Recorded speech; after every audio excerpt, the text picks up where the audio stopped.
Saat dalam perjalanan pulang, aku melihat seorang wanita sedang hamil besar di pinggir jalan dan aku langsung membawanya ke rumah sakit. Saat hendak membayar administrasi ternyata wanita ini sudah menikah. Dan aku syok ternyata suaminya adalah suamiku sendiri, ternyata selama ini. Begini kisah selengkapnya, tapi sebelum kita lanjut ke ceritanya, alangkah baiknya subscribe dulu channel ini, nyalakan lonceng notifikasinya, agar saya semangat untuk menghadirkan cerita yang lebih menarik lagi. Dan jangan lupa absen di bawah. Kalian dari kota mana saja malam itu? Hujan deras mengguyur kota, menyelimuti jalanan dengan kabut tipis dan suara gemercik air yang menenangkan hati. Aku mengendarai mobilku perlahan, membelah kegelapan malam dengan pikiran yang masih melayang pada sosok suamiku, Mas Yoga, yang pamit dinas luar kota sejak 2 hari lalu. Tiba-tiba, lampu sorot mobilku menangkap bayangan seorang wanita yang terduduk lemah di trotoar bawah lampu jalan yang remang. Dengan perutnya yang membuncit besar, wanita itu tampak memegangi perutnya sambil merintih kesakitan di tengah tembusan angin malam yang dingin. Tanpa berpikir panjang, rasa kemanusiaanku langsung menuntun langkahku keluar dari mobil untuk menghampirinya. Kondisinya sangat memprihatinkan. Wajahnya pucat pasi, tubuhnya gemetar hebat, dan bajunya sudah basah kuyup oleh air hujan serta air ketuban yang rupanya telah pecah. Dengan sisa-sisa tenaga yang ada, aku memapah tubuhnya yang terasa kian berat menuju kursi penumpang mobilku demi menyelamatkan nyawa ibu dan bayi tersebut. Sepanjang perjalanan menuju rumah sakit terdekat, tangannya menggenggam jemariku sangat erat, seolah menyalurkan rasa takut yang teramat sangat. Sesampainya di ruang gawat darurat, petugas medis dengan sigap langsung membawa wanita itu ke ruang bersalin untuk tindakan darurat. Aku bergerak cepat menuju bagian administrasi untuk menyelesaikan semua berkas penanganan dan pembayaran agar proses persalinannya berjalan lancar. Namun, ketika petugas administrasi meminta kartu identitas dan dokumen penjamin wanita tersebut yang tertinggal di dalam tasnya, dunia seakan berhenti berputar.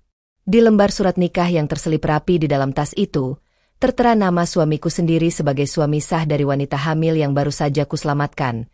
Kebaikan tulus tidak pernah sia-sia, karena seringkali niat baik yang kita perbuat dituntun oleh takdir untuk membukakan mata kita pada kebenaran yang selama ini tersembunyi. Dada ini terasa begitu sesak, seolah pasokan udara di sekitar ruang rumah sakit mendadak hilang tanpa sisa. Jemariku gemetar hebat saat memegang lembaran kertas kusam yang menjadi bukti bisu dari pengkhianatan paling menyakitkan dalam hidupku. Foto Mas Yoga tersenyum manis bersanding dengan wanita bernama Sela di surat nikah itu terus menari-nari di ingatan, menghancurkan seluruh kepercayaanku yang kubangun selama bertahun-tahun. Di tengah deru napas yang memburu, suara tangisan bayi yang baru lahir dari dalam ruang persalinan terdengar memecah keheningan malam yang cengkeram. Seorang dokter keluar dari pintu kaca tebal sambil mengusap peluh di dahinya, membawa kabar lega yang justru makin menyayat hatiku. Beliau menyampaikan bahwa Sela dan bayinya berhasil diselamatkan meskipun sang ibu masih dalam kondisi sangat kritis dan butuh perawatan intensif. Aku berdiri mematung di lorong rumah sakit yang dingin, melangkah pelan mendekati kaca pembatas ruang isolasi untuk menatap wajah bayi mungil yang baru saja hadir di dunia. Wajah polos bayi itu memiliki garis bibir dan bentuk hidung yang begitu mirip dengan sosok laki-laki yang kucintai. Rasa marah, kecewa, dan iba bercampur aduk menjadi satu gumpalan emosi yang sangat menyiksa batin. Di satu sisi aku ingin berlari menjauh dan meluapkan rasa sakit ini, namun di sisi lain naluri kemanusiaanku menahan langkahku untuk tidak meninggalkan ibu dan anak yang tak berdaya ini. Telepon genggam di sakuku berdering nyaring, menampilkan nama Mas Yoga yang menanyakan keberadaanku dengan nada penuh kepura-puraan. Dengan suara bergetar yang kutahan setengah mati, aku menjawab pendek bahwa aku sedang berada di rumah sakit, menunggu kedatangannya untuk menyelesaikan sebuah kejutan besar. Keberanian sejati bukanlah tentang melarikan diri dari kenyataan yang pahit, melainkan kemampuan untuk tetap berdiri tegak mengendalikan emosi di saat dunia di sekitar kita sedang hancur lebur. Langkah kaki yang tergesa-gesa bergema di lorong rumah sakit, menghentikan deret bayangan gelap yang memenuhi pikiranku sejak tadi. Mas Yoga muncul dengan wajah panik. Peluh membasahi dahinya saat mendekatiku yang berdiri kaku di depan meja administrasi. Wajahnya seketika berubah pucat pasi ketika matanya menangkap tas tangan milik Sela dan berkas dokumen pernikahan yang sengaja kuletakkan terbuka di atas meja. Tidak ada kata yang sanggup keluar dari mulutnya selain tatapan mata yang penuh ketakutan dan rasa bersalah yang teramat sangat. Pengakuan demi pengakuan akhirnya meluncur dari bibirnya dengan suara bergetar, merobek sisa-sisa kehormatannya sebagai seorang suami. Dia mengaku telah menikah siri dengan Sheila secara diam-diam 2 tahun lalu, karena merasa tergoda saat menjalankan proyek pekerjaan di luar kota. Kebohongan yang tersusun rapi selama ini akhirnya terbongkar sepenuhnya di tempat yang paling tidak disangka, di mana istri sahnya sendiri yang menyelamatkan nyawa istri simpanannya. Aku menyimak setiap kata yang diucapkannya tanpa meneteskan air mata. Hanya tatapan dingin yang mendinginkan suasana lorong malam itu. Mas Yoga berlutut di lantai rumah sakit yang dingin, memohon ampun dan berjanji akan menyelesaikan segalanya demi mempertahankan pernikahan kami.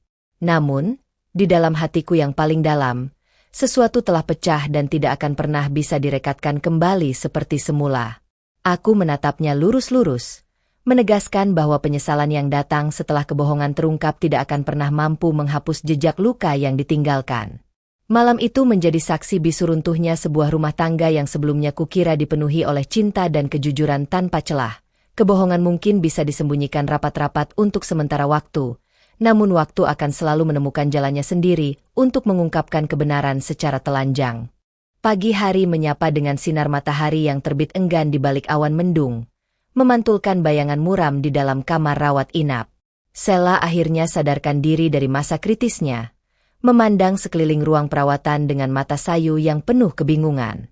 Ketika matanya tertuju padaku yang duduk tenang di samping ranjangnya, ekspresinya berubah menjadi serba salah dan penuh ketakutan.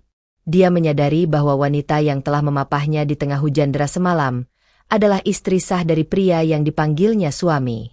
Dengan suara parau dan air mata yang meleleh membasahi pipinya yang tirus, Sheila mulai menceritakan kebenaran dari sudut pandangnya. Dia mengaku sama sekali tidak mengetahui bahwa Mas Yoga telah memiliki istri, karena selama ini dia selalu diyakinkan dengan janji-janji manis dan dokumen palsu. Sheila hidup dalam keterbatasan di sebuah rumah kontrakan kecil, sering ditinggal berhari-hari tanpa kepastian dan biaya hidup yang mencukupi. Tangisnya pecah saat menyadari bahwa dirinya juga merupakan korban dari manipulasi manis seorang pria yang sangat dia percayai. Mendengar pengakuan jujur dari bibir wanita yang seharusnya kumusuhi ini membuat rasa benciku perlahan luruh menjadi empati yang mendalam. Kami berdua adalah korban dari kejahatan rasa yang sama, dipermainkan oleh pria yang sama demi memuaskan ego dan kebohongannya sendiri. Mas Yoga yang berdiri kaku di sudut ruangan hanya bisa menunduk malu, tak mampu membela diri di hadapan dua wanita yang telah dihancurkannya. Di dalam kamar yang hening itu, sebuah ketetapan hati mulai terbangun kokoh di dalam jiwaku untuk mengambil keputusan terbesar dalam hidup. Seringkali kita menganggap orang lain sebagai musuh utama kita, tanpa menyadari bahwa kita berdua sebenarnya adalah korban dari dalang kebohongan yang sama. Keputusanku sudah bulat dan tak tergoyahkan. Seperti batu karang yang tetap kokoh meski dihantam ombak dahsyat berulang kali. Aku memanggil pengacara keluargaku pagi itu juga untuk mengurus seluruh berkas perceraian dan memisahkan seluruh aset yang kami miliki. Mas Yoga bersimpuh di kaki orang tuaku, memohon bantuan agar aku mau mengubah keputusan dan memberinya kesempatan kedua untuk memperbaiki segalanya. Namun orang tuaku yang melihat penderitaanku dengan tegas memilih mendampingi langkahku tanpa sedikit pun menyalahkan keputusanku. Di sisi lain, kondisi kesehatan Sheila masih sangat lemah dan membutuhkan biaya perawatan yang tidak sedikit untuk pemulihan pasca operasi. Mas Yoga yang panik karena bisnisnya mulai goyah akibat penarikan modal dariku, tidak sanggup menanggung seluruh beban finansial rumah sakit. Melihat kondisi bayi yang membutuhkan perawatan khusus di ruang inkubator, hati nuraniku kembali tergerak untuk mengambil alih seluruh tanggung jawab pembayaran.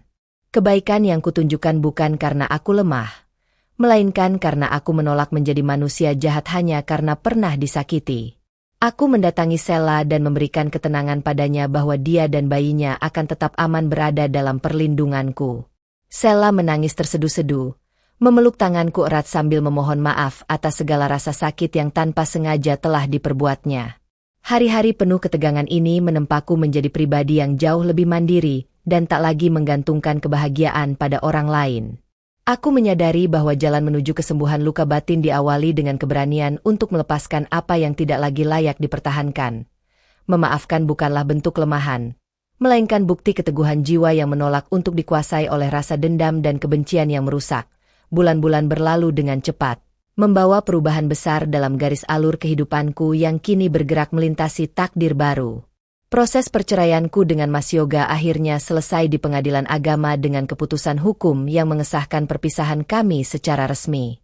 Aku melangkah keluar dari gedung pengadilan dengan napas lega, merasakan beban berat yang selama ini menghimpit dadaku perlahan-lahan terangkat.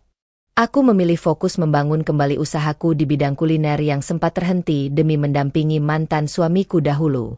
Sela yang telah pulih sepenuhnya memilih untuk mandiri dan bekerja keras demi membesarkan anaknya yang diberi nama Arka. Dia menolak bantuan cuma-cuma dariku dan memohon untuk bisa bekerja di dapur usaha kulinernya sebagai staf pembantu. Melihat kesungguhan dan kejujuran di matanya, aku menerima niat baiknya dan memberikan tempat tinggal yang layak di area sekitar tempat usahaku. Hubungan kami yang berawal dari kepedihan mendalam kini bertransformasi menjadi ikatan persaudaraan yang saling menguatkan satu sama lain. Sementara itu, kehidupan Mas Yoga mulai runtuh satu persatu setelah ditinggalkan oleh kami berdua dan kehilangan kepercayaan dari para mitra bisnisnya. Usaha yang dibangun dari hasil kebohongan dan penipuan moral akhirnya gulung tikar akibat manajemen yang buruk dan hilangnya fokus. Dia sering terlihat melintas di depan toko kulinernya dari kejauhan dengan pakaian yang kusam dan wajah yang dipenuhi penyesalan mendalam. Namun, roda kehidupan telah berputar, dan setiap orang harus memetik buah dari benih yang telah mereka tanam sendiri. Setiap tindakan memiliki penjelasannya sendiri, dan hukum tabur tuai akan selalu bekerja secara adil tanpa pernah tertukar alamatnya.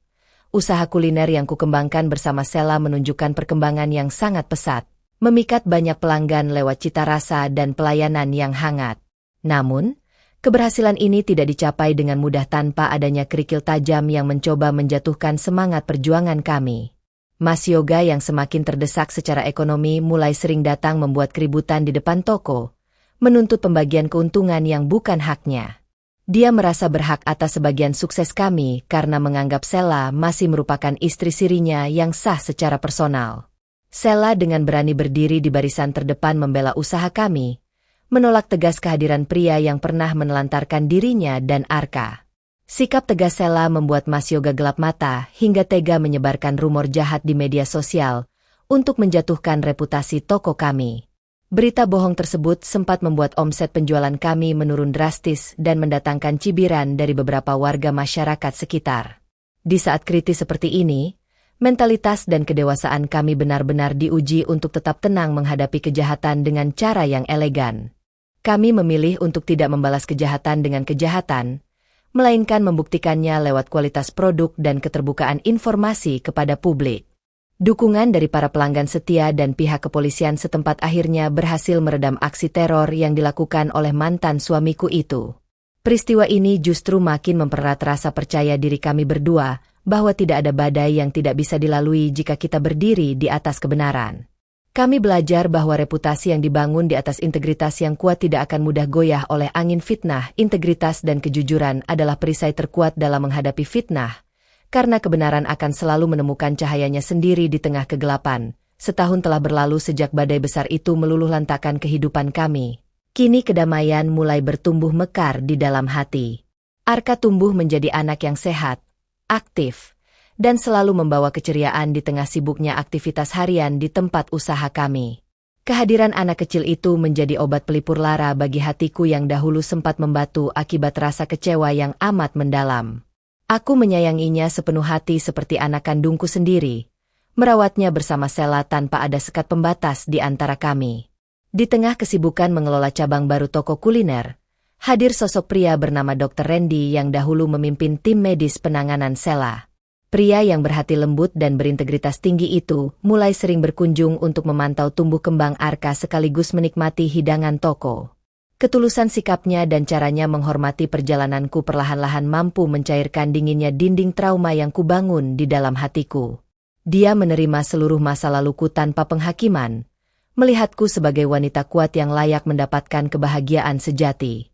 Sela menjadi orang pertama yang mendorongku untuk membuka hati dan memberi kesempatan bagi Dr. Randy untuk menjadi bagian dari masa depanku. Dia merasa bahwa Tuhan telah menyiapkan hadiah terbaik bagi kebaikan dan pengorbanan yang telah kutunjukkan selama ini. Namun, aku memilih untuk melangkah secara perlahan, memastikan bahwa setiap keputusan yang kuambil berlandaskan pada kesiapan emosional yang matang. Kebahagiaan kini bukan lagi sesuatu yang kucari keluar, melainkan ketenangan yang berhasil kuciptakan dari dalam diri sendiri. Masa lalu yang kelam tidak pernah berkuasa menentukan masa depan kita. Selama kita berani membuka pintu maaf dan memberi ruang bagi harapan baru, sore itu hujan turun dengan lebatnya. Persis seperti malam di mana aku pertama kali menemukan Sheila tergeletak lemah di pinggir jalan. Sesosok pria dengan pakaian basah kuyup berjalan pincang mendekati pintu masuk toko kami yang hendak tutup. Itu adalah Mas Yoga. Dalam kondisi yang sangat memprihatinkan dengan wajah tirus dan mata yang kehilangan seluruh pendar cahayanya. Dia datang bukan lagi untuk marah atau menuntut, melainkan bersimpuh pasrah memohon secercah maaf atas segala dosa masa lalunya. Dia menceritakan bagaimana kehidupannya hancur berantakan setelah kehilangan pekerjaan, ditipu oleh rekan bisnisnya, dan diusir dari kontrakan tempat tinggalnya. Mas Yoga mengaku bahwa setiap malam dirinya dikejar oleh rasa bersalah yang teramat sangat karena telah menyia-nyiakan dua wanita yang sangat tulus menyayanginya. Dia memohon untuk diberikan kesempatan bertemu dengan Arka, anak kandungnya yang selama ini tidak pernah dia beri nafkah sedikitpun. Sheila yang menyaksikan pemandangan itu menatapku, menyerahkan seluruh keputusan padaku untuk menyikapi kehadiran pria tersebut. Aku membantunya berdiri, memberinya handuk kering dan secangkir teh hangat tanpa ada rasa dendam yang tersisa di dalam dadaku. Aku menyampaikan bahwa pintu maaf telah kubuka lebar sejak lama, namun hubungan kami sebagai pasangan telah selesai dan tak mungkin diulang kembali. Mengenai Arka, kami mengizinkannya bertemu sebagai ayah biologis, namun dengan syarat dia harus memperbaiki kehidupannya terlebih dahulu secara bertanggung jawab. Penyesalan yang datang di akhir memang terasa amat pahit, menjadi pelajaran berharga tentang harga dari sebuah kesetiaan. Penyesalan selalu datang belakangan sebagai pengingat bahwa hal terindah yang kita sia-siakan tidak akan pernah bisa diputar kembali dengan penyesalan semata. 2 tahun berlalu sejak kejadian di lorong rumah sakit itu, dan kehidupan kami kini telah bertransformasi sepenuhnya menuju muara yang bahagia. Usaha kuliner yang kami rintis dari bawah kini telah berkembang menjadi jaringan restoran besar yang mempekerjakan puluhan wanita korban kekerasan domestik. Sheila telah tumbuh menjadi manajer operasional yang sangat andal, berdiri mandiri dengan rasa percaya diri yang tinggi tanpa bayang-bayang masa lalu. Kami berhasil membuktikan bahwa dari puing-puing pengkhianatan, bisa tumbuh bunga kebaikan yang bermanfaat bagi banyak orang. Hari ini adalah hari pernikahanku dengan Dr. Randy, sebuah acara sederhana namun penuh dengan kehangatan cinta dan doa ketulusan dari keluarga. Sheila berdiri di sampingku sebagai pendamping wanita, meneteskan air mata bahagia melihatku akhirnya mendapatkan pria yang benar-benar menghargai keberadaanku. Arka yang kini sudah bisa berjalan berlari mendekatiku sambil membawa cincin pernikahan kami, menghadirkan gelak tawa bahagia bagi seluruh undangan yang hadir. Tidak ada lagi rasa sakit atau duka, yang tersisa hanyalah rasa syukur atas perjalanan hidup yang luar biasa ini. Mas Yoga yang kini telah bekerja jujur sebagai staf administrasi di sebuah perusahaan kecil, hadir secara diam-diam di belakang area acara. Dia tersenyum tulus dari kejauhan, melihat wanita yang pernah disakitinya kini hidup bahagia bersama pria yang tepat baginya. Dia mengirimkan pesan singkat berisi doa kebahagiaan dan ucapan terima kasih, karena telah merawat anaknya dengan sangat baik. Semua potongan takdir yang dahulunya terasa menyakitkan, kini tersusun rapi membentuk lukisan indah yang penuh dengan hikmah kehidupan. Ketika satu pintu kebahagiaan tertutup karena pengkhianatan, Tuhan sedang menyiapkan pintu keberkahan yang jauh lebih besar bagi mereka yang sabar dan ikhlas. Masa lalu memang meninggalkan bekas luka, tetapi bekas luka itu kini menjadi bukti sejarah bahwa kami adalah pemenang atas ujian hidup. Setiap kali aku menatap wajah Arka yang tertawa lepas, aku selalu teringat betapa ajaibnya cara Tuhan mempertemukan kami di malam yang dingin itu. Jika malam itu aku memilih untuk menutup mata dan terus mengendarai mobilku, mungkin cerita kehidupan kami bertiga akan berujung pada tragedi yang sangat berbeda. Kebaikan kecil yang dituntun oleh rasa kemanusiaan telah menjadi kunci pembuka bagi takdir baru yang membebaskan kami dari belenggu kebohongan. Restoran kami kini tidak hanya sekadar tempat berburu hidangan lezat, melainkan rumah singgah dan tempat berkumpul bagi mereka yang membutuhkan motivasi hidup. Kami rutin mengadakan program berbagi makanan dan bantuan hukum gratis bagi wanita-wanita yang berjuang sendirian menghadapi ketidakadilan rumah tangga. Sela sering membagikan pengalamannya untuk memberi semangat kepada mereka agar tidak pernah menyerah pada keadaan seburuk apapun. Pengalaman pahit kami telah bertransformasi menjadi energi positif yang mampu menguatkan jiwa-jiwa yang sedang patah dan kehilangan arah. Dr. Randy selalu mendampingiku dengan rasa hormat yang tinggi, menjadi pelindung sekaligus sahabat terbaik dalam setiap langkah perjuanganku. Kami saling melengkapi dan membangun rumah tangga yang dilandasi oleh kejujuran, komunikasi yang terbuka, serta rasa saling menghargai. Aku menyadari bahwa cinta sejati tidak pernah menuntut kita untuk menjadi sempurna, melainkan menerima seluruh masa lalu dan berjuang bersama menciptakan masa depan. Kehidupan ini terasa begitu indah ketika kita belajar untuk melepaskan beban rasa benci dan menggantinya dengan kasih sayang tanpa batas. Ujian hidup yang paling berat seringkali merupakan cara semesta untuk membersihkan jalan kita dari orang-orang yang salah. Demi menyambut sosok yang tepat, Mas Yoga menunjukkan konsistensi dalam perbaikan dirinya. Bekerja keras membangun kembali karir dan reputasinya yang sempat hancur dari titik nol. Secara berkala dia datang menjenguk Arka dengan membawa hadiah sederhana dari hasil keringatnya sendiri yang halal dan jujur. Kami menyambut kehadirannya dengan sikap dewasa, menjaga batas-batas profesionalisme tanpa memperlihatkan rasa canggung atau dendam masa lalu. Arka mulai mengenalnya sebagai sosok ayah Yoga yang menyayanginya. Sementara Dr. Randy tetap menjadi figur pahlawan harian di dalam rumahnya. Kedewasaan sikap kami bertiga menciptakan lingkungan yang sangat sehat bagi pertumbuhan mental dan emosional Arka yang kian beranjak besar. Tidak ada lagi sindiran atau pembicaraan buruk mengenai masa lalu di depan anak polos yang tidak berdosa tersebut. Sela juga telah sepenuhnya berdamai dengan keadaan. Tidak lagi merasa canggung saat berinteraksi dengan mantan suaminya demi kebaikan Arka. Kami mengerti bahwa memaafkan seseorang bukan berarti kita harus menyatukan kembali ikatan yang telah terputus, melainkan membebaskan diri dari belenggu sakit hati. Suatu sore, Mas Yoga duduk di teras restoran kami sambil menikmati teh hangat dan memandangi Arka yang sedang bermain air bersama suamiku. Dia menyampaikan rasa hormatnya yang mendalam atas kelapangan hati kami yang telah menerima penyesalannya dengan cara yang sangat mulia. Dia menyadari bahwa kehilangan kami berdua adalah harga mahal yang harus dibayarnya. Namun dia bersyukur karena kehidupan kami jauh lebih bahagia sekarang. Malam itu menjadi titik balik di mana seluruh ketegangan masa lalu benar-benar mencair tanpa menyisa satu jengkal pun rasa ganjal. Kedewasaan emosional diuji dari kemampuan kita untuk memperlakukan orang yang pernah menyakiti kita dengan rasa hormat, tanpa harus mengorbankan harga diri. Kebahagiaan di dalam rumah tangga baruku kian melimpah ketika dokter menyatakan bahwa aku sedang mengandung buah hati pertamaku bersama Dr. Randy. Berita bahagia ini disambut dengan tangis haru oleh seluruh keluarga, terutama Sela yang langsung memelukku dengan rasa syukur yang membuncah. Dialah orang yang paling rajin menjaga kesehatanku, memastikan aku tidak terlalu lelah mengurus pekerjaan restoran selama masa kehamilan awal. Hubungan kami yang dahulu diawali dengan tragedi pengkhianatan kini telah menjelma menjadi ikatan persaudaraan yang jauh lebih erat dari saudara kandung.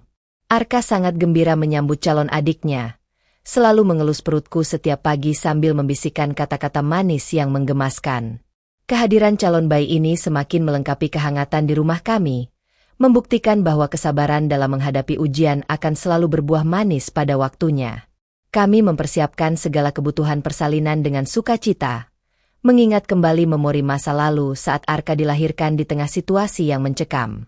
Masa-masa sulit itu kini hanya menjadi kenangan indah yang menguatkan fondasi cinta dan rasa syukur kami kepada Sang Pencipta. Bisnis restoran kami juga terus mengepakkan sayapnya dengan membuka cabang baru di kota sebelah, memberi lapangan kerja bagi lebih banyak masyarakat yang membutuhkan. Kami mendedikasikan sebagian dari keuntungan usaha untuk membiayai persalinan gratis bagi ibu-ibu kurang mampu di daerah terpencil. Kami ingin memastikan bahwa tidak ada lagi ibu hamil yang terlantar di pinggir jalan seperti yang dialami oleh Sela beberapa tahun lalu. Kebaikan yang pernah kutanam dahulu kini telah berkembang menjadi pohon rindang yang menaungi banyak jiwa yang sedang membutuhkan pertolongan. Ketika kita ikhlas menolong orang lain tanpa mengharapkan balasan, semesta akan mengembalikan kebaikan tersebut dalam bentuk keberkahan yang berlipat ganda. Hari persalinanku tiba diiringi oleh doa dari keluarga dan seluruh staf restoran yang menyayangi kami sepenuh hati. Seorang putri cantik nan sehat lahir ke dunia dengan selamat, membawa kebahagiaan yang melengkapi perjalanan panjang perjuangan hidupku. Dokter Randy meneteskan air mata haru saat mengazankan putri kami di ruang persalinan, mengucap syukur atas anugerah terindah yang dipercayakan kepada kami. Sela dan Arka menjadi orang pertama yang menyambut kehadiran anggota keluarga baru ini dengan senyuman yang merekah indah. Kehidupan berjalan dalam harmoni yang sangat indah, di mana setiap tokoh dalam cerita ini telah menemukan tempat dan kebahagiaannya masing-masing. Mas Yoga yang kini telah menjadi pribadi yang lebih bijaksana, ikut memberikan kado pernikahan dan selamat atas kelahiran putri kami. Dia telah sepenuhnya memaafkan dirinya sendiri dan fokus menjadi figur ayah yang baik bagi Arka dari jarak yang disepakati bersama. Tidak ada lagi konflik, tidak ada lagi rasa iri hati, yang ada hanyalah ketenangan jiwa yang didapat dari proses pendewasaan yang panjang. Aku berdiri di balkon rumah pada suatu malam yang cerah, menatap bintang-bintang yang bertebaran indah di langit malam yang luas. Mengingat kembali seluruh alur perjalanan hidupku, aku menyadari bahwa setiap tetes air mata dan rasa sakit yang pernah mampir memiliki tujuannya sendiri. Tanpa adanya ujian berat itu, aku tidak akan pernah menjadi wanita sekuat ini dan tidak akan pernah menemukan arti kebahagiaan sejati yang ku kecap sekarang. Hidup ini adalah tentang bagaimana kita merespons penderitaan dengan cara yang mulia, hingga mengubahnya menjadi sebuah kemenangan.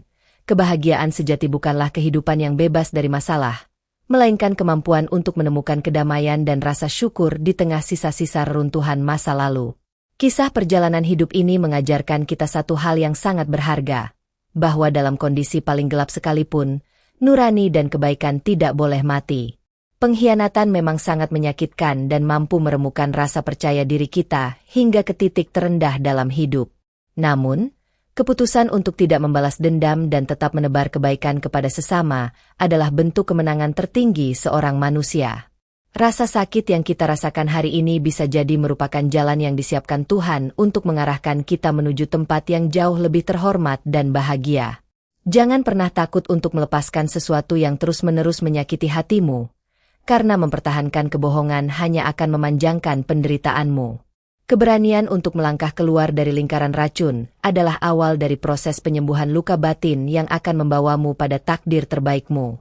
Percayalah bahwa setiap kebaikan tulus yang kamu lakukan tanpa pamrih akan kembali padamu dalam bentuk keberkahan yang tidak pernah kamu duga sebelumnya. Tetaplah menjadi pribadi yang lembut hati di tengah dunia yang kadang terasa begitu keras dan tidak adil. Terima kasih sudah menonton sampai akhir. Jangan lupa subscribe, like, dan share video ini agar lebih banyak orang bisa mengambil pelajaran dari kisah ini. Sampai jumpa di cerita inspiratif berikutnya.